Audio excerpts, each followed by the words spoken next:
आप सभी को जय मसीह की। मैन आज मैं परमेश्वर को धन्यवाद देता हूँ कि एक समय ऐसा मिला है कि जहाँ पे हम परमेश्वर के वचन का साथ में देख सकेंगे। हम धन्यवाद देते क्योंकि वचन में बताते कि परमेश्वर ही है जो सब जनों को एक साथ लेकर आते हैं, और परमेश्वर ही है जो जो सारी बातों को हमारे जीवन में पूरा करते हैं। ईमान ईमान फिलिपियों की किताब में ये कहता है कि वो परमेश्वर जो शुरू करने में विश्वास योग्य है वो सारी बातों को पूरा भी करता है। तो हम धन्यवाद देते हैं परमेश्वर का कि आज हम जितने भी लोग मौजूद हैं, जितने भी लोग आज हमें ऑनलाइन देखते हैं, हम धन्यवाद देते हैं क्योंकि परमेश्वर सारी बातों में हमारे लिए चीज़ों को शुरू भी करता है और हमारे लिए पूर्ति भी करता है। ईमान ईमान आइए आज हम वचन में से कुछ बातों को सीखेंगे, और कुछ एक ऐसी बात जो शायद हमें जानते हैं, कुछ ऐसी बात जो कि समझ के लिए बहुत आसान है, लेकिन वही एक बात हमारे जीवनों में एक चुनौती को भी लेकर आती है। मेरे साथ अगर आप अपनी अपनी बाइबल्स लेकर आए, हमारे पास डिस्प्ले पे भी रहेगा, मेरे साथ अगर आप निकालें फिलिपियों 2:2।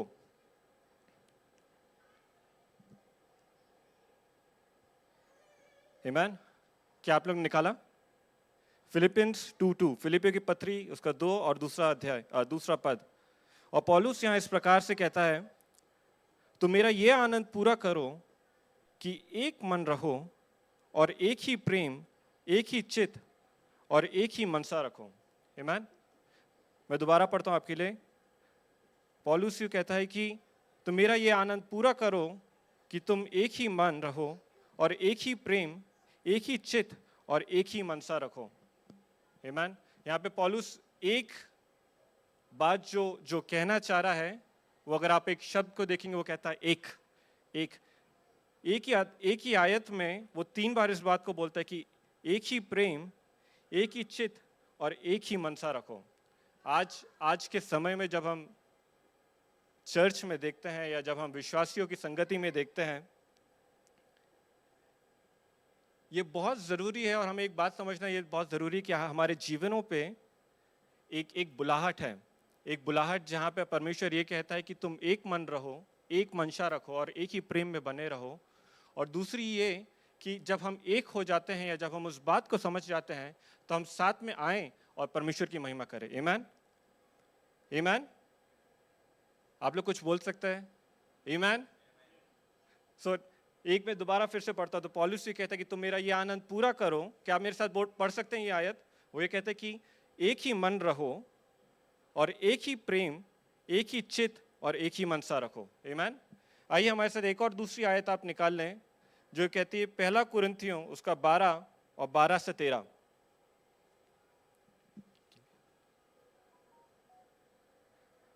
और वो यूं कहता है, क्योंकि जिस प्रकार देह तो एक है और उसके अंग बहुत से हैं, और उस एक देह के सब अंग हैं, बहुत होने पर भी वो सब मिलकर एक ही देह है, और उसी प्रकार मसीह भी है। क्योंकि सब ने, क्या ही यहूदी, क्या यूनानी, क्या दास, क्या स्वतंत्र, एक ही आत्मा के द्वारा एक देह होने के लिए बपतिस्मा लिया, और हम सबको एक आत्मा पिलाया गया है। आमीन। ये एक और रेफरेंस है जहाँ के कुरिन्थियों में हम देखते हैं, और अगर आप अपना ध्यान दें तो यहाँ पे भी एक शब्द बार बार बोलता है, वो है एक एक एक। जब हम इस आयत को पढ़ते तकरीबन 4 से 5 बार एक शब्द का इस्तेमाल हुआ है, एक। कई बार हम सुनते हैं ना कि हमारे पास इस बात को, अगर परमेश्वर या वचन कोई भी एक शब्द को बार बार दोहरा रहा है या एक बात को बार बार दोहरा रहा है, इसका ये मतलब है कि पवित्र आत्मा उस बात पे आपके ध्यान को आज लेकर आना चाहता है। कई बार हम सब साथ में आते हैं, लेकिन आज परमेश्वर की इच्छा ये है कि हम इस बात को समझें कि हम सब एक देह के भागीदार हैं। और जैसा कि ये लिखता है कि क्योंकि जिस प्रकार देह तो एक है लेकिन अंग बहुत हैं। आप में से बहुत सारे लोग शायद साइंस पढ़ के आ गए होंगे, राइट? साइंस पढ़ा होगा, हमने बॉडी और एनाटॉमी के बारे में पढ़ा होगा, हमने ये जानते हैं कि हमारे शरीर के अंदर बहुत सारे अंग हैं, लेकिन हम सब कुछ मिलकर या हमारे डिफरेंट ऑर्गन्स मिलकर हम क्या बनाते हैं? वो एक बॉडी। आमीन। शायद हमारे पास आज, शायद नहीं, हमारे पास आज लंग्स हैं, किडनीज हैं, हमारी आंखें हैं, हमारा मुंह है, हमारे हाथ हैं, लेकिन सब कुछ मिलकर एक ही देह को सामने रखती है, जो कि आज हम दिखते हैं। और इसके आगे अगर हम पढ़ें, इसकी 14वीं आयत ये बोलती है, इसलिए कि देह में एक ही अंग नहीं परंतु बहुत से हैं। तो एक बात जो पौलुस यहाँ पे आज हम सबको समझाना चाहता है कि जब हम कलीसिया में आते हैं और परमेश्वर जब हम सबको एक साथ जोड़ता है, तो हम सब उस देह की भागीदारी हैं। आमीन। हम सब के सब, आज चाहे जितने भी लोग यहाँ पे बैठे हैं, हम सब उस मसीह की देह के भागीदारी हैं। शायद आज कोई हाथ है, शायद आज कोई पैर है, शायद कोई आज आँख है, लेकिन हम सब मिलकर आज एक देह को बनाते हैं। और 14वीं आयत इसी बात को कहता है कि ये जान लो, इसलिए कि देह में एक अंग नहीं परंतु बहुत से हैं। फर्ज करिए कि हमारा शरीर सिर्फ एक आंख होता, या अगर ये सोचिए कि मेरे पास सिर्फ जबान है। आप इमेजिन कर सकते हैं, अगर मैं सिर्फ आंख होता तो शायद मैं चल नहीं पाता। अगर आज मैं सिर्फ जुबान होता तो मैं बोल पाता, लेकिन मैं सुन नहीं पाता। और अगर आज मैं सिर्फ हाथ होता तो शायद मैं आगे नहीं बढ़ पाता। आमीन। और यही चीज आज पौलुस हम सबको ये बताना चाहता है कि परमेश्वर की इच्छा ये है, और वो ये बताना चाहते हैं कि जिस तरीके से हम सबको परमेश्वर एक साथ एक देह में लेकर आया है, हम ये बात भी जान ले कि हम में से हर एक जन एक महत्वपूर्ण अंग है। आमीन। जैसे कि आज के ज़माने में हम सब बहुत टेक्नोलॉजी में जाके पता कर सकते हैं क्या क्या चीज़ें हो रही हैं, साइंस में क्या क्या हो रहा है, लेकिन क्या कोई भी इंसान अपने अंगों के बगैर एक इफेक्टिव जीवन जी सकता है क्या? हाँ, कैन यू थिंक? चलिए, अगर मैं कोई सवाल पूछूंगा तो आप लोग जवाब दे सकते हैं, चलेगा मेरे को? क्या आप मेरे को बताइए कि कोई भी अगर एक अंग आज हमारे शरीर में एक पीड़ा में है, तो क्या आप असरदार रूप से अपने जीवन को जी पाएंगे? फॉर एग्जाम्पल, मुझे कंजक्टिवाइटिस है और उस टाइम पे मेरी आंखें लाल हैं, आंखों से आंसू बह रहा है, it's paining. Will I be able to walk? क्या मैं सही तरीके से चल पाऊंगा, या मैं सही तरीके से देख पाऊंगा? क्या मेरा पूरा शरीर आराम में रह पाएगा? हाँ, ना, शायद नहीं, है ना? उसी प्रकार पौलुस ये बोलता है यहाँ पे, जब ये कहता है कि इसलिए एक देह है और उसमें एक अंग नहीं परंतु बहुत से अंग हैं। और मैं आज आपको इस बात से इनकरेज करना चाहता हूँ कि आज जितने भी बैठे लोग हैं, हम सब एक महत्वपूर्ण अंग है परमेश्वर की देह के। आमीन, आमीन, हालेलुया, हालेलुया। और फिर बाद में वो बोलता है कि जब हम इस रेफरेंस में जब हम आगे पढ़ते हैं, 12 के आगे, 13, 14 के आगे, और जब हम 15, 16 में जाते हैं, तो वो बोलता है कि क्या ही फायदा कि अगर सब आंख होते, क्या ही फायदा, या सिर्फ हाथ ये कह देता कि मैं तो पैर नहीं हूं और मैं शरीर का हिस्सा नहीं हूं। अगर मैं आपको एक बात ये कहना चाह रहा हूं कि what if church is only seeing but not walking? आमीन। व्हाट इफ जो हमारी कलीसिया है वो सिर्फ बोलती है लेकिन उसके हाथ पहुंच नहीं रहे? या व्हाट इफ हम सोच तो बहुत पा रहे हैं लेकिन कोई भी एक्शन नहीं, क्योंकि हम सिर्फ मन है। एंड दैट्स व्हाई पौलुस यहाँ पे आज हम सबको एक बात दोहराने और एक बात याद दिलाना चाहता है कि हम सब परमेश्वर की देह की एक अंग हैं। और जो कोई, या तो कोई हाथ है, या तो कोई आंख है, या कोई पैर है, लेकिन हम सब मिलकर जब हम साथ में आते हैं तो हम परमेश्वर की देह बन जाते हैं। आमीन, आमीन, आमीन। मैं आगे नहीं बढ़ूंगा। आमीन। शायद आप लोग को आदत नहीं है, मेरे को भी आदत नहीं है मेरे को सुनने की, बट मैं धन्यवाद देता हूं बिकॉज हर कोई कहीं ना कहीं से जैसे भी आया है। अगर मैं बताऊं, अगर तो मैं भोपाल से हूं, अविनाश रांची से है, सर शायद डाउन साउथ से है, उनकी वाइफ शायद उड़ीसा से है, मेरी वाइफ शायद इंदौर से है, कुछ लोग हैं जो शायद जम्मू से आ रहे हैं। Can you imagine why God is bringing everyone from different places परमेश्वर क्यों जगह जगहों से लोगों को एक साथ जोड़ने की कोशिश कर रहा है? जॉब कारण नहीं है। लेट मी टेल यू, अगर आप ये सोचते कि मैं जॉब के कारण आज हैदराबाद में आ गया हूं और यही मेरी जगह बन गई है, सॉरी, आप आपकी जॉब के कारण यहाँ नहीं आए, लेकिन परमेश्वर ने ये नियुक्त किया कि आप आज यहाँ पाए जाएं। आमीन। और इसी बात को अगर हम आगे पढ़ें तो इसका 18वां पद, इसका नेक्स्ट स्लाइड अगर हम देखें, सो ये कहता, परंतु सचमुच परमेश्वर ने अंगों को अपनी इच्छा के अनुसार एक एक करके दे में रखा है। आमीन। Can you understand this? क्या आप समझ पा रहे कि ये वचन क्या बोल रहा है? Now it is not us, ये हम नहीं है जो लोगों को साथ में लेकर आ रहे हैं, ये हम नहीं है जो प्रमोशन करके लोगों को इकट्ठा कर रहे हैं, ये हम नहीं है जो लोगों को यहाँ पे बैठा रहे हैं, बट यहाँ पे क्या बोलता है? परंतु सचमुच परमेश्वर ने अंगों को अपनी इच्छा के अनुसार, क्या हम बोल सकते हैं अपनी इच्छा के अनुसार? क्या हम कह सकते हैं परमेश्वर ने, उसने अपनी इच्छा के अनुसार? ओके, किस किस को प्यास और भूख लगी है बोलिए। अगर आपको प्यास लगी है, हमारे पास वाटर कूलर्स है, we can have water. If you are feeling sleepy, you can take some water, take some sip of water and refresh yourself. आमीन। सो दोबारा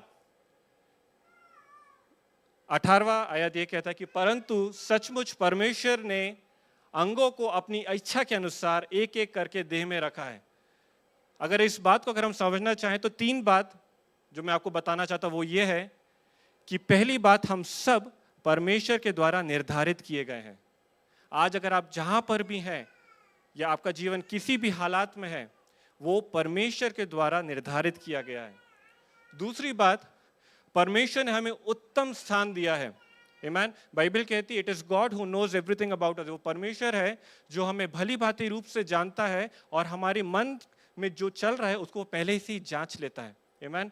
तो अगर आज आप ये सोचते हैं कि मैं शायद सही स्थान पे नहीं हूं, अगर आप ये सोचते हैं कि मेरा यहाँ पे क्या काम, या मैं इस चर्च में आके मैं क्या योगदान दूं, तो दूसरी बात पे जरूर ध्यान दें। वो कहता है कि परमेश्वर ने हमें उत्तम स्थान दिया है। इंग्लिश में when I was writing my notes, मैंने बोला God has positioned you perfectly. आप जहां कहीं पे भी हैं, परमेश्वर ने आपको उत्तम स्थान दिया है और आपको स्थापित किया है। आमीन। और तीसरी बात, हम सभी अद्वितीय हैं। कितने लोगों को अद्वितीय का मतलब मालूम है? किसी को मालूम है? नहीं। इसका मतलब है unique. Thanks to Google translator, मेरे को भी नहीं मालूम था, लेकिन कल जब when I was preparing notes तो मैंने बोला यूनिक के लिए मैं क्या हिंदी में शब्द लिखूं, तो मेरे को समझ नहीं आ रहा था, और सिर्फ एक ये शब्द जो बैठ पाया वो था अद्वितीय। द्वितीय का मतलब होता है दो, अद्वितीय का मतलब है दो एक समान ना होना। आमीन। विच मीन्स मैं आपको ये बोलना चाहता हूं कि जब परमेश्वर ने सचमुच उसकी इच्छा के अनुसार एक एक एक कर कर आपको देह में जब रखा, यानी कि आज जब आपको और आपको एक कलीसिया में जहां परमेश्वर ने जोड़ा है, वो पहला चीज वो उसने अपनी स्व इच्छा से निर्धारित किया। आमीन। दूसरी बात, उसने हम सबको एक उत्तम स्थान दिया है। तो अगर आज कोई ये बोलता कि नहीं मुझे तो हाथ बनना था, मेरे को आंख क्यों बनाया, या मुझे तो पैर बनना था, मुझे किडनी क्यों बनाया? Just imagine, if kidney fails, you will not be able to walk, right? तो मैं आपको यह बताना चाह रहा हूं कि हम सब को परमेश्वर ने निर्धारित किया और हम सब को परमेश्वर ने एक उत्तम स्थान पे रखा है। आमीन। तो आज आप ये जान लीजिए कि जो पौलुस कहना चाह रहा है कि हम सब वैल्यूएबल हैं, हम सब के सब जो परमेश्वर की देह के अनेक अनेक अंग हैं, हम सब की कीमत है और परमेश्वर ने हम सबको निर्धारित करके एक उत्तम स्थान दिया है। आमीन। आज मेरे साथ कह सकते हैं क्या कि परमेश्वर ने मुझे, can you repeat after me? परमेश्वर ने मुझे निर्धारित किया है और उसने मुझे एक उत्तम स्थान दिया है। आमीन। लेट्स बिलीव दिस टुगेदर कि परमेश्वर ने आज मुझे निर्धारित किया है और मुझे एक उत्तम स्थान दिया है। तीसरी बात, उसने मुझे अद्वितीय बनाया है। चलिए बोलते हैं, परमेश्वर ने मुझे अद्वितीय बनाया है। से आई एम यूनिक। आमेन। सो ये तीन बात विच आई वांटेड टू टेल, जब पौलुस इस बात को लिख रहा है, वो कई बार यही कह रहा था कि दे एक है, दे एक है, दे एक है, लेकिन बहुत सारे अंग हैं या अनेक अंग हैं। और बाद में वो बोलता है कि परमेश्वर ने खुद ने समय निकालकर आपको और मुझको स्थापित किया, आपको और मुझको निर्धारित किया और आज एक उत्तम स्थान पे लेके आया है। आमेन, आमेन, आमेन। और उसी के आगे जब हम चलते हैं तो वहां पे लिखा है, फिर बाद में पौलुस दोबारा इसी बात को दोबारा दोहराता, 20वीं आयत, परंतु अब अंग तो बहुत हैं परंतु एक ही देह है।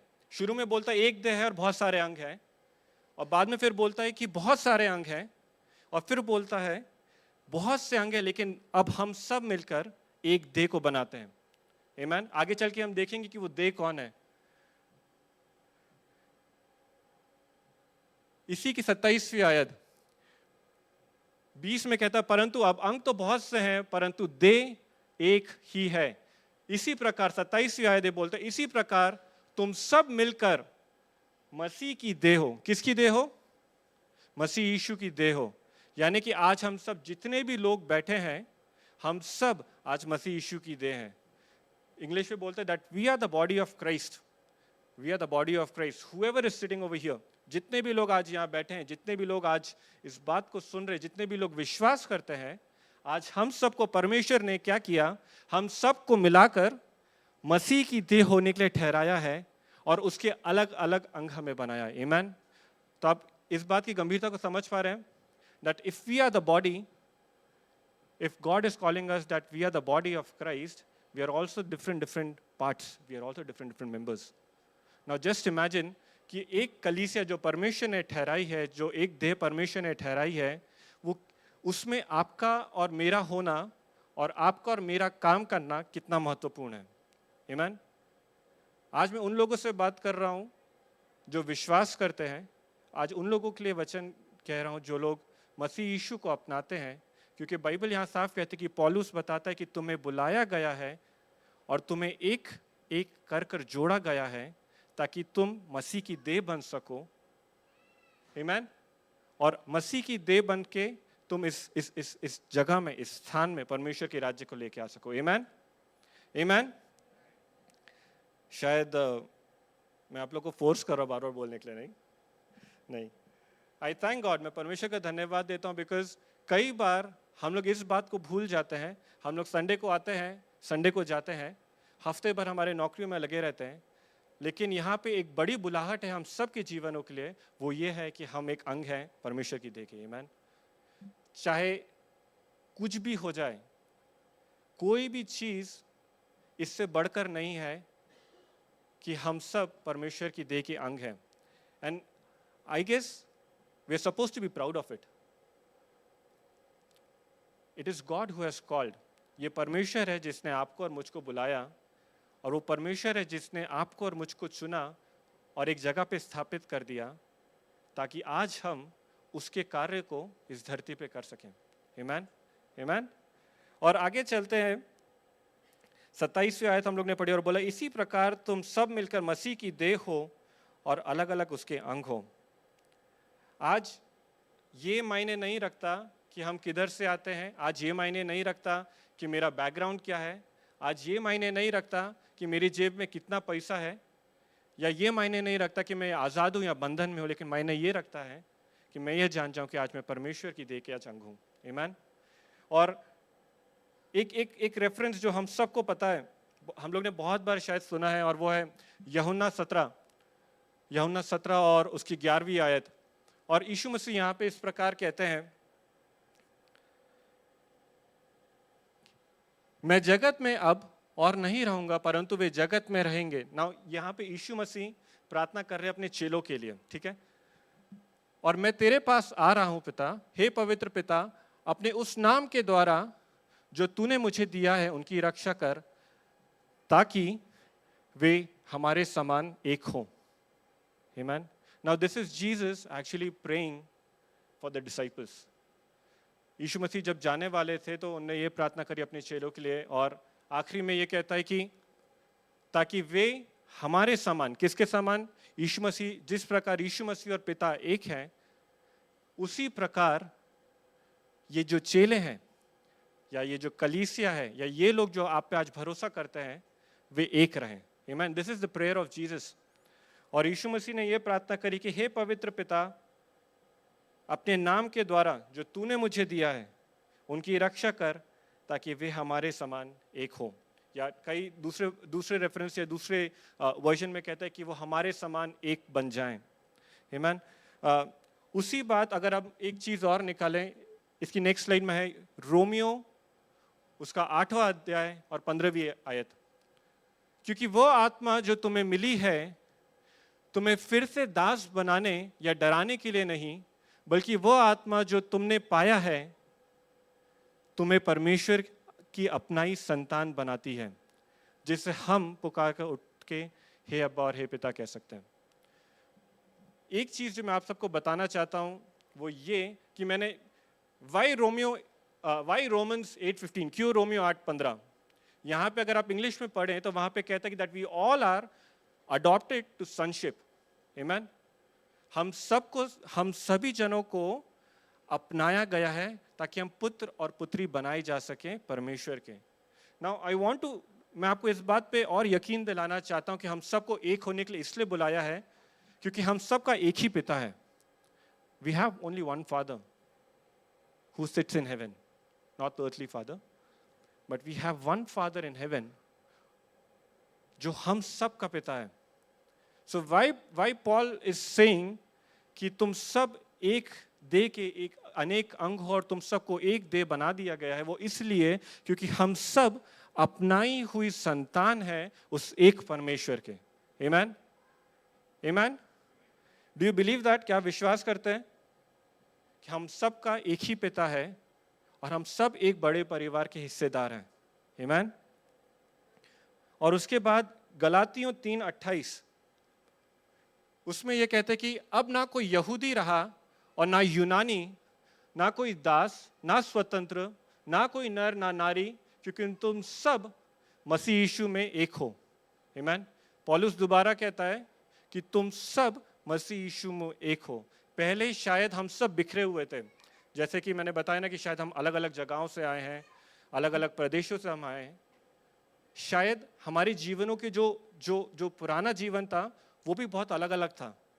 जब हमने मसीह में विश्वास नहीं किया था तो हम सब कहीं ना कहीं दुनिया में बिखरे पाए गए थे। लेकिन जिस दिन हमने मसीह यीशु में विश्वास किया, परमेश्वर ने हम सबको इकट्ठा किया ताकि हम सब एक हो सकें। आमीन। तभी पौलुस यहाँ पे कहता है कि जब तुमने विश्वास किया है तो ना कोई यूनानी है ना यहूदी है, ना कोई दास है ना स्वतंत्र है, ना कोई नर ना नारी, बट हम सब क्या बना दिए गए हैं? हम सब मसीह यीशु में एक हो गए। आमीन। आमीन। आमीन। क्या आप आज उत्साहित है ये जानकर कि परमेश्वर ने आपको निर्धारित किया और आपका आज एक किरदार है? आमीन। एक बार फिर से I want to read 1 Corinthians 12, और उसमें पौलुस जब इस बात को लिख रहा है, we will see 3 things again, जो हमने अभी इन 3 रेफरेंसेस में पढ़ी। वो ये बोलता है कि तुम सब कि जिस प्रकार देह तो एक है और अंग बहुत से हैं, और एक देह में सब अंग और बहुत होने पर भी सब मिलकर एक ही देह है, उसी प्रकार मसीह भी है।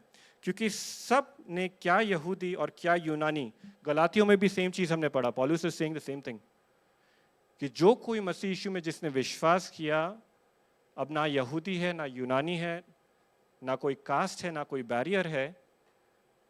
और फिर बाद में बोलता है और हम सबको एक ही आत्मा दिया गया है। रोमियो 8:15 वहां पे कहा है कि पवित्र आत्मा के द्वारा हम सबको एक ही आत्मा और एक ही परमेश्वर है। आमीन। हम सबको एक ही आत्मा दिया गया, हम सबको एक ही देह में दिया गया और हमारा एक ही पिता है। और फिर बाद में वो कहते हैं कि ताकि हम सब उस देह के भागीदारी बन जाएं, क्योंकि हम सबको बुलाया गया है। आमीन। आज शायद हमें इस बात को समझने की जरूरत है कि हम सब कहीं ना कहीं फिट होते हैं। आमीन। Everybody is is a fitting piece today. हर एक इंसान जो यहाँ मौजूद है, चाहे वो पीछे हो चाहे वो बाहर हो, everybody has a role, everyone has a role. And this is what Paul is saying. आज पौलुस हमें यही सिखाना चाहता है कि आओ इस बात को समझ लें कि क्योंकि परमेश्वर हमें एक देह होने के लिए बुलाया है, हम आज एक मन हो जाएं। जब फिलिपी हमने शुरू करा, पौलुस कहता है कि आओ इस प्रकार तुम मेरा आनंद पूरा करो कि तुम एक मन, एक ही प्रेम और एक ही मनसा रखो। आमीन। और फिर बाद में वो बता रहा है कि इस एक या एक बात में क्या क्या चीजें हैं, हम किस प्रकार उस एक देह के भागीदारी बनते हैं, हम किस प्रकार उस एक देह में अपने कंट्रीब्यूशन को देते हैं और कैसे कैसे परमेश्वर ने हम सबको एक साथ जोड़ा। आमीन, आमीन, आमीन। आई थिंक हमको सबके पास थोड़ा थोड़ा एक छोटा छोटा माइक लगाना पड़ेगा, कंडेंसर माइक, एक इधर एक इधर एक इधर, तो शायद कोई मन में भी बोलेगा ना तो आवाज पकड़ के हम लोग सुनेंगे। आमीन। सो I really want you to be excited today and understand this, that we have one Father and we are part of one body and we have been given one Spirit so that we can become the members of one kingdom. Amen. आज हम सबको ये बात अपने मन में रख लेनी है कि हम सब एक ही देह के भागीदारी हैं, हमको एक ही आत्मा दिया गया है और हमारा एक ही पिता है, ताकि हम एक राज्य की बात करके उसकी बढ़ोतरी में लगे रहें। आमीन, आमीन। और जब मैं इस बारे में सोच रहा था कि क्यों परमेश्वर इस एकता की बात कर रहा है, क्यों परमेश्वर बार बार ये कह रहा है कि तुम एक देह हो, क्यों परमेश्वर ये कह रहा है कि तुम मसीह यीशु में एक कर दिए गए हो। There is something which God wants us to understand, that what happens when we are one in our heart. एक बात है जो परमेश्वर आज हमें बताना चाहता है और हमें दिखाना चाहता है कि जब हम एक मन रखते हैं, जब हम एक मन के साथ आते हैं, तब क्या होता है। मेरे साथ निकालिएगा भजन संहिता 131 और उसका 1। ओके, ये स्लाइड कहती है, और अब हम ये जानते हैं कि हम सब मसीह की देह हैं, तो आइए हम सब एक साथ आ जाएं। ये मैंने लिखा, ये रेफरेंस है नहीं है, बट ये मैंने लिखा है। Now I want you to understand one thing. हमें एक बात समझने की जरूरत है कि जब हमने पहली आयतों में पढ़ा तो वचन ही सिखाता है कि तुम एक हो, एक हो, एक हो, एक हो, एक हो, और बाद में ये बोलते हैं कि एक है, लेकिन अभी क्या। आमीन। परमेश्वर ने हमें सबको बोला कि तुम एक देह हो, एक देह हो, एक देह हो, लेकिन इसके बाद क्या, तो वो आज हम जानेंगे। और वो ये कहता है कि क्योंकि तुम जानते हो कि परमेश्वर की तुम एक देह हो, तो आओ हम साथ आ जाएं। बोले आइए आज साथ आ जाएं। आइए, थोड़ा ऊंचा बोलिए, आइए और आज साथ आ जाएं। आमीन। भजन संहिता 123 और 1 और 2, और वो ये कहता है, देखो क्या ही भली और मनोहर बात है कि भाई लोग आपस में मिले रहें। यह तो उस उत्तम तेल के समान है जो हारून के सिर पर डाला गया था और उसकी दाढ़ी पर बहकर उसके वस्त्र के छोर तक पहुंच गया। आमीन। आप सभी ने यह शायद आयत कभी ना कभी जरूर पढ़ी होगी। इंग्लिश में बोलते हैं how pleasant it is when brethren come together, it is like an oil which is poured out on Aaron's head and it flows down through his beard towards the hem of his garment. Amen. हमने शायद English में इसको बहुत अच्छे से पढ़ा है, लेकिन आज हमें एक बात समझने की जरूरत है कि जब हम एक मन होकर परमेश्वर की देह बनकर एक साथ आते हैं, तो वहां पर अभिषेक है। Amen. There is anointing. कई बार हम सोचते हैं कि हमारी चीजें सही रूप में क्यों नहीं जा रही। कई बार हम ये सोचते हैं कि जिस प्रार्थना को मैं कर रहा हूं उसका जवाब क्यों नहीं मिल रहा। शायद उसका उत्तर यह है कि as a church when we come together we have to be one. एक कलीसिया होने के नाते हमें एक मन और एक आत्मा होना जरूरी है। और जब हम एक मन और एक आत्मा हो जाते हैं, तो वहां लिखा है कि कितनी ही भली बात है जब भाई लोग या जब कलीसिया के लोग साथ आते हैं और वो उस तेल के समान हो जाता है, वो अभिषेक के समान होता है। जब वो लोग साथ में आते हैं तो उन्हें उस वक्त कुछ किया नहीं है, बाय द वे, वो सिर्फ साथ आए हैं। भजन संहिता बोल रहा है कि कितनी भली बात है कि जब भाई लोग साथ आकर बैठते हैं, उन्हें ना गाना गाया, उन्हें ना प्रार्थना करी, उन्हें कुछ नहीं किया, लेकिन वचन ये कहता है कि जब वो एक मन होकर साथ आते हैं तो वहां पर परमेश्वर का अभिषेक उपस्थित रहता है। आमीन, आमीन। और ये कहता है कि उस तेल के समान है जो हारून के सिर पर डाला गया और बह के उसके कपड़े की छोर तक पहुंच गया। इसका अर्थ ये है कि ये सिर्फ ऐसा नहीं कि जो अभिषेक है वो जो सामने खड़े उन लोगों के लिए है, ये अभिषेक सिर्फ उन लोगों के लिए नहीं जो आके कुछ काम करते हैं, लेकिन वो बोलता है कि जब कलीसिया साथ में आती है और जब वहां पे अभिषेक रहता है तो कोई भी उस अभिषेक से बचता नहीं है। आमीन। वो ऊपर से शुरू होता है और बहता जाता है और आखिरी तक, आखिरी छोर, शायद अगर हम इसको डिस्क्राइब करें तो बोले अगर वो यहाँ से शुरू होता है तो वो पहुँच के आखिरी तक पहुँचता है। वो अभिषेक हम में से किसी को भी ऐसा नहीं कि कोई छूट जाए। And this is the power, और ये वो सामर्थ्य जब हम सब साथ में आते हैं, क्योंकि परमेश्वर कहते हैं, वचन ये कहता है कि जब तुम एक होकर साथ में आते हो तो वहां पर अभिषेक है। और फिर एक बात जो हम समझें, ये अभिषेक क्यों दिया गया? Why there is anointing? अभिषेक हमें परमेश्वर की इच्छा पूरी करने में सहायता करता है। पहली बात, ये जो अभिषेक हमें दिया गया है, ये जो अभिषेक हमें मिला है, वो पहला इसलिए दिया गया है ताकि हम सब परमेश्वर की इच्छा को पूरा कर सकें। दूसरा, ये अभिषेक हमें असरदार बनाता है। It makes us effective. शायद कई बार हम सोचते कि हम कुछ चीज़ों को करना चाह रहे हैं लेकिन वो इतना प्रोडक्टिव नहीं है, या शायद वो उस रूप में नहीं आ पा रहा जो हम चाहते हैं। And why we need the anointing of the holy spirit is because it's makes us effective. जो परमेश्वर का अभिषेक है वो पहला हमें मदद करता है कि हम उसकी इच्छा को पूरी कर सकें। दूसरा, वो हमें असरदार बनाता है। हम चाहे आज कहीं पे भी चले जाएं, परमेश्वर का अभिषेक आपको असरदार बनाएगा। आपको कोई भी ट्रेनिंग, कोई भी कोचिंग, कोई भी सर्टिफिकेशन, कोई भी पढ़ाई will not make you effective. Let me tell you, कोई भी बात आपको आज असरदार नहीं बना सकती। जो आपको असरदार बना सकता है वो है परमेश्वर का अभिषेक। आमीन, आमीन। आइए नेक्स्ट स्लाइड में हम जाएंगे। दूसरी बात जो आज हमें जो हमें देखनी है, जो समझनी, सीखनी है, वो ये है कि वहां पर छुटकारा है। मैंने बोला कि जब हमने कहा कि आइए साथ आ जाएं, तो ये साथ आने में हो क्या रहा है? पहला चीज वहां पे अभिषेक है। दूसरी बात, वहां पे छुटकारा है। नाउ आप सबको यरीहो की दीवार, द वॉल ऑफ जेरिको, आप सबको मालूम है, राइट? और जब हम यहोशू की किताब उसका 6 अध्याय और 20वीं आयत जब हम पढ़ते हैं तो ऐसा लिखे, तब लोगों ने जय जयकार किया और याजक नरसिंगे फूंकते रहे, और जब लोगों ने नरसिंगे का शब्द सुना तो फिर बड़ी ही ध्वनि से उन्होंने जय जयकार किया। तब शहरपना की नींव से गिर पड़ी और लोग अपने अपने सामने से उस नगर पे चढ़ गए और नगर को ले लिया। आमीन। अगर आप इससे पहले पढ़ेंगे 20वें पद से जब आप ऊपर पढ़ेंगे तो वहां पे यहोशू इंस्ट्रक्शंस देता है सारे लोगों को, और वहां पे कहता है, परमेश्वर ने कहा है कि आओ, तुम्हें 6 दिन तक इस शहरपना के आजू बाजू घूमना है और कुछ भी नहीं बोलना है। आमीन।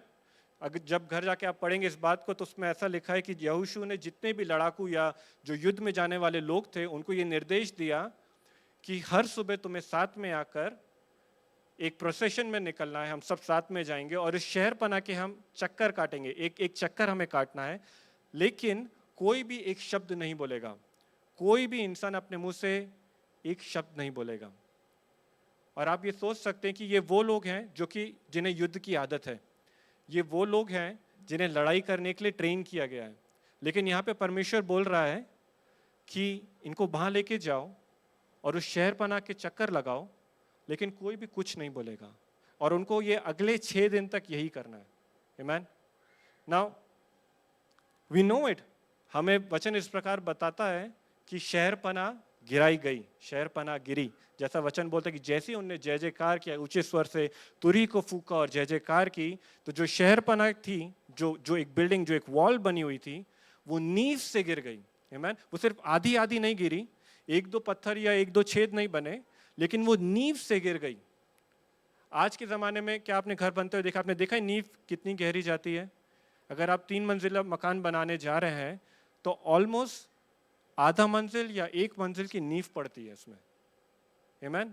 उस जमाने में जो कंस्ट्रक्शन होता था शायद वो पत्थरों से होता था, वो ईंट से भी शायद ना होता हो, बोल्डर्स जो होते थे ना।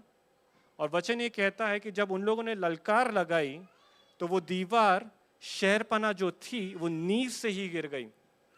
और मैं आपको ये बताना चाहता हूँ कि जब हम सब साथ आते हैं, वो लोग जो परमेश्वर की देह है, जब हम साथ आते हैं तो हमारा छुटकारा भी है। आमीन। शायद आज हम सबके जीवन में कोई ना कोई चैलेंजेस है, कोई ना कोई स्ट्रगल्स है, कोई ना कोई एक ऐसा बॉन्डेज है जो कि लगता है कि काश ये निकल जाए, काश ये खत्म हो जाए, काश इस बात से मैं बाहर आ जाऊं। कोई ऐसी बात जो कि सिर्फ मुझे मालूम है और मैं ये प्रार्थना कर रहा हूं कि काश मुझे इस बात से छुटकारा मिल जाए। तो मैं आपको ये बताना चाहता हूं कि जब हम परमेश्वर की देह होकर एक साथ आते हैं तो वहां पे हमारा छुटकारा भी है। आमीन। You know, I was just thinking कि 6 दिन तक उनको एक ही काम करना था। 6 दिन तक सुबह उठो, अपने अपने स्थान को लो, एक ऑर्डर बताया था परमेश्वर ने, उस ऑर्डर के समान खड़े हो जाओ और प्रोसेशन में तुम बाहर निकलो और वापस आकर अपने तंबुओं में वापस चले जाओ, नथिंग एल्स। उन्हें 6 दिन तक यही किया। जस्ट इमेजिन 7वें दिन जब वो सुबह उठे होंगे, शायद कई लोग ये बोल रहे होंगे कि अरे आज फिर से वही करना है, कुछ होगा क्या, दीवार गिरेगी क्या।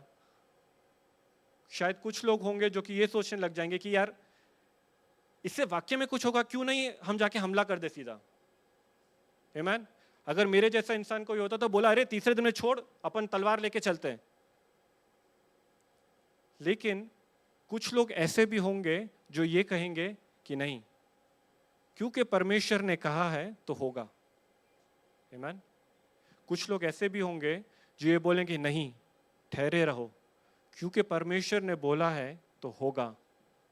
और शायद वो व्यक्ति जो जो शंका कर रहा था, वो व्यक्ति जो सोच रहा था कि अरे इससे कुछ नहीं होगा, वो ठहर गया और वो रुका रहा।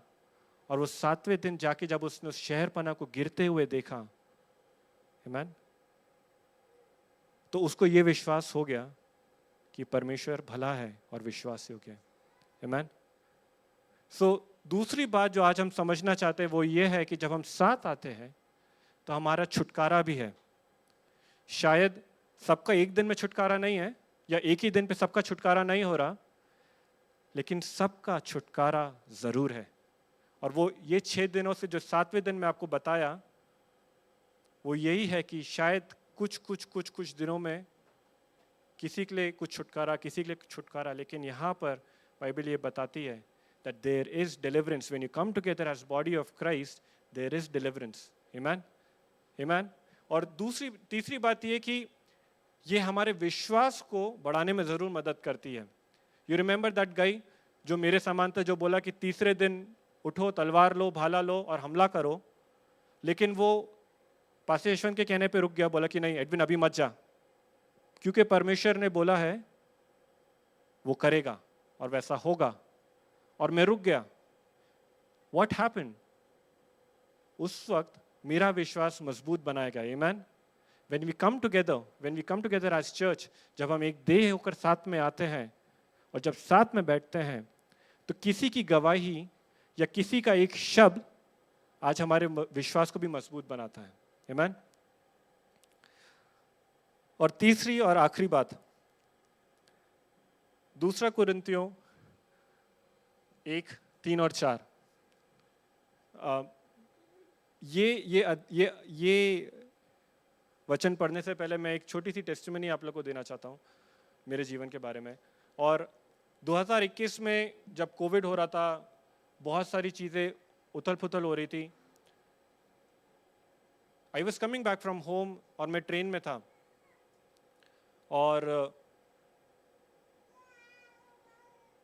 उस टाइम पे कोविड डेल्टा चल रहा था बाय द वे, जब 2021 की बात है, सेकेंड वेव ऑफ कोविड जब बोला गया था। मैं आराम से अपने घर से निकला और यहाँ वापस आ गया, हैदराबाद पहुँचा, और within 1 week I started showing symptoms. Within 1 week मेरे को नहीं मालूम था क्या हो रहा है, कैसा है, बिकॉज आई थॉट कि कोविड तो चला गया, अभी कुछ भी नहीं है। But within 1 week I started showing symptoms. और मेरी तबीयत इतनी ज़्यादा ख़राब हो गई थी कि जब मैं बिस्तर से उठकर खड़ा हो रहा था तो मेरा सर घूमता था, मुझे चीज़ें ऐसे घूमते हुए नज़र आती थी। हाथ में ताकत नहीं लगता था, पैरों में ताकत नहीं लगती थी। And when I was walking I was wobbling. जब मैं चलने की कोशिश कर रहा था तो मैं डगमगा रहा था।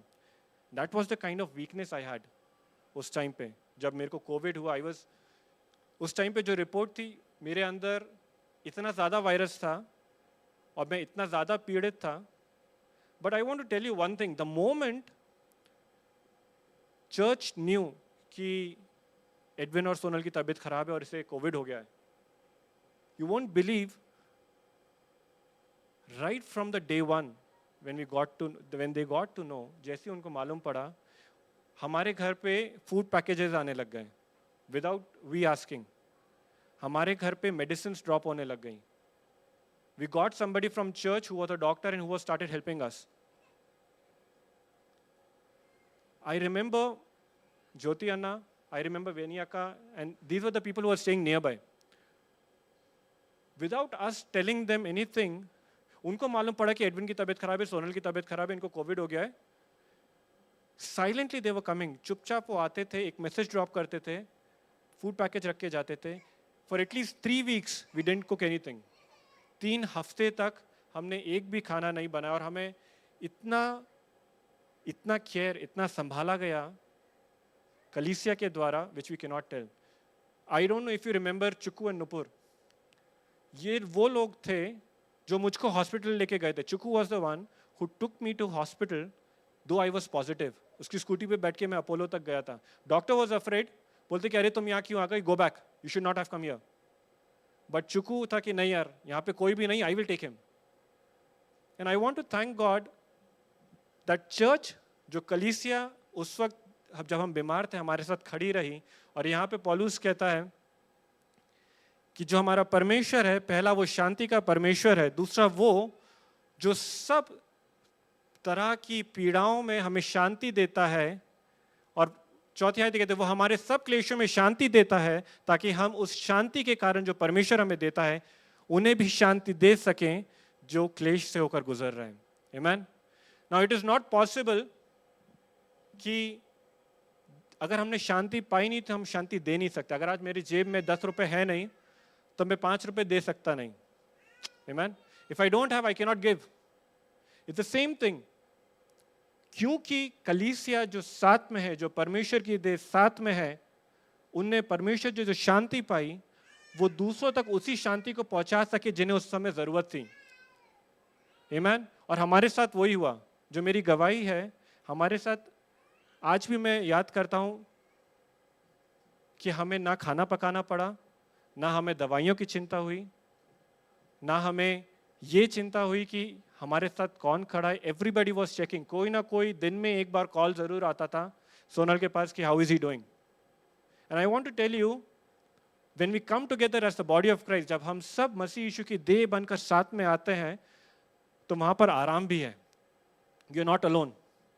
अगर आज कोई भी किसी भी स्ट्रगल में है, आज कोई भी किसी भी समस्या में है, ट्रस्ट मी, कलीसिया वो पहली जगह है जहां से आप आराम पाएंगे। And that's why we said कि आओ आज हम साथ आ जाएं। आमीन। क्या आप मेरे साथ हैं? क्या आप समझ पा रहे हैं? 3 चीजें वी सी। पहला चीज, जब हम साथ आते हैं, क्योंकि हम परमेश्वर की देह कहलाए गए, जब हम साथ आते हैं तो पहला अभिषेक है जो कि हमें परमेश्वर की इच्छा पूरे करने के लिए एबल बनाता है, हमें असरदार बनाता है। दूसरा, हमारे लिए वहां पे छुटकारा पाया जाता है जब हम साथ आते हैं। और तीसरा, परमेश्वर हमें आराम भी देता है। आमीन। सो आज का वचन मैं आपसे यही कंक्लूड करना चाहूंगा कि रिमेंबर वन थिंग, आज एक बात जरूर याद रखें कि हम सब परमेश्वर की देह हैं और परमेश्वर ने हम सबको बुलाया है और हम सब उस देह के भागीदारी हैं। सब बराबरी से उस देह की भागीदारी हैं। आज शायद मैं हाथ हूं तो शायद Johnson sir might be the head, pastor Yashwant would might be the heart, Prem bhaiya would be the legs who would do all the running. Amen. हर कोई आज एक महत्वपूर्ण अंग है जिसका आज एक किरदार है जो परमेश्वर ने निर्धारित करा है। और आज जब हम साथ आ जाते हैं तो परमेश्वर हमारे लिए सारा चीज को उपाय करता है, हमें अभिषेक भी देता है ताकि हम आगे बढ़ सकें, हमें छुटकारा भी दे सकता है ताकि हम जीवन आसानी से आगे बढ़ा सकें, और तीसरा हमें वो आराम भी देता है जब हम थक जाएं। आमीन। सो आखिरी में हम सब, अगर आपके पास बाइबल है तो आखिरी स्लाइड पे जाएंगे, और हम एक चीज जो मैं आपके साथ आज पढ़ के अंत करना चाहूंगा वो ये है, प्रेरितों के काम उसका 2 अध्याय 41 से 47, ये 27 नहीं होना चाहिए, सॉरी फॉर दिस मिस्टेक, ये 41 से 47, और ये कहता है कि सो जिन्होंने उसके वचन को ग्रहण किया उन्होंने बपतिस्मा लिया, और उसी दिन 3000 मनुष्य लगभग उनमें मिला दिए गए, और वे प्रेरितों के से शिक्षा पाने, संगति रखने, रोटी तोड़ने और प्रार्थना करने में लौलीन रहे। बोलिए, प्रेरितों से शिक्षा पाने, क्या मेरे साथ बोल सकते हैं? प्रेरितों से शिक्षा पाने, संगति रखने में, रोटी तोड़ने में और प्रार्थना करने में लौलीन रहे। दैट मीन्स वो सब आते गए और आते गए और आते गए, और सिर्फ वो एक ही काम करते थे, आओ हम साथ में बैठे परमेश्वर की बात से कुछ सीखें, परमेश्वर की आराधना करें, दुआ करें, साथ में खाना भी खाएं, और एक दूसरे के दुख और सुख में भागीदारी भी बने। आमीन। और क्योंकि ये सब होता रहा और वो होता रहा, परमेश्वर उनमें और मिलाता गया। आइए अपनी आंखों को बंद करें और हम परमेश्वर को धन्यवाद देंगे। परमेश्वर पिता, हम आज आपका धन्यवाद देते हैं क्योंकि आप वो परमेश्वर है जो कि हम सबको आज आपने बुलाया है। हम धन्यवाद देते पिता कि आपने हम सबको नाम नाम कर कर आज यहाँ एकत्रित किया है ताकि हम आपकी देह बन जाएं। और पिता, हम धन्यवाद देते हैं क्योंकि हम सबको बुलाया गया है, तो और आज आप हम बुलाते कि आज हम साथ आ जाएं। पिता, हम प्रार्थना करते कि हम सब समझ जाएं कि हम सब एक महत्वपूर्ण अंग हैं, और हम सब उस एक देह के भागीदारी हैं जो कि मसीह यीशु की है, ताकि हम उस वचन, उस राज्य और परमेश्वर की बातों को इस धरती पे ला सकें। और पिता, हम धन्यवाद देते हैं आपके अभिषेक के लिए, हम धन्यवाद देते प्रभु जी उस छुटकारे के लिए, हम धन्यवाद देते पिता हमारे चैन और आराम के लिए। प्रभु जी, जब हम वापस जाते पिता, होने दीजिए कि आपका वचन हमारी आत्मा में एक नए बीज को बोए और हमें आपके नजदीकी में ले आए। Father, I pray that none of us will forget this, that each one of us is called and each one is an important part of this body of Christ. इस छोटी सी विनती को हम सब आज यीशु मसीह के नाम से कहते हैं। आमीन।